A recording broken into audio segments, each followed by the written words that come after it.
Okay, today I want to answer the question my friends want me to divorce. My friends want me to divorce. My friends, my family, they want me to divorce. What should I do?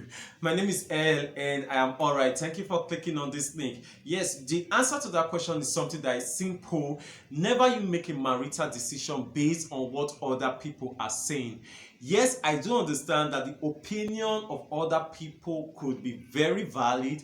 Why? Because they are not overwhelmed, overshadowed, and their minds are not covered by the emotions and the feelings that you have, right? So they are somebody who is like more or less like a bystander, the person who is standing from outside and seeing things. The bad thing about the person standing from outside and seeing things is that the person is not seeing enough. The information and the things that the person can see may not be up to 40% of the reality of that marriage. So never you make a marital decision based on what your friends are saying or based on what people are saying. Always make that decision based on your own resolve, your own conclusion, your own it should be your own decision.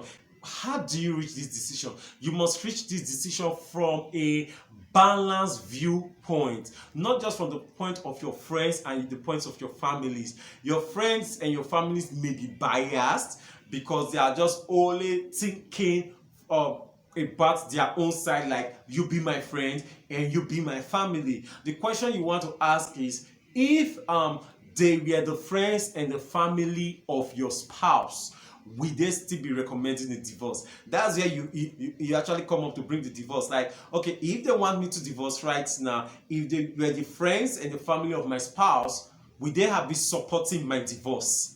Right? So you must look at it that way.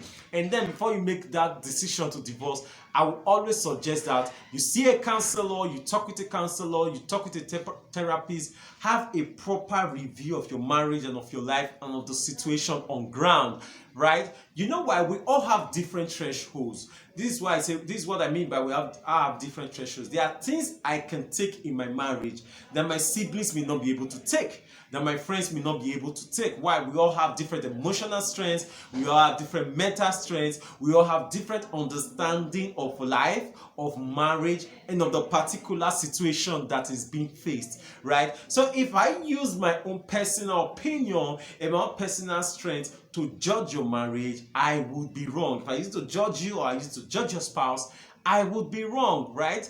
Now, and secondly, marriages go through some real stress and some real situations. I usually tell people these things, that if you're married, you go through some problems. If you are not married, you also go through some problems, right? So some people that may not be married, or some people who are married, who their marriages have not experienced that kind of problem, that kind of challenges, may advise you to pull out, right? Because they are saying like, oh no, I cannot handle this if I were to be the one, or no, I have never handled this kind of situation, or no, I will not allow myself to handle this kind, to go just through this kind of problem. So for those people, they will be advising you based on their own personal life experiences and based on what they think they can handle or not, which may not be the best way to review and the best way to assess your marriage. So what I would recommend in that situation is you should contact a counselor, find a counselor, talk with a counselor, seek counseling, just see how you can properly review your marriage using tools. Like for us in the All Rise Passion, we use tools. We allow you review your marriage yourself. You literally see your marriage. It is just placed before you. Why? Because you go through the test, you use the tools yourself to assess it and make the proper decision. Never make decisions based on what your friends are saying, based on what they are advising you to do, based on what they are counseling you to do. Make the decisions based on what you know to be the best. Thank you so much for following till now. My name is El and I'm alright. Remember to subscribe, share this with your friends, and just try to live the amazing life that God has designed for you. You rock.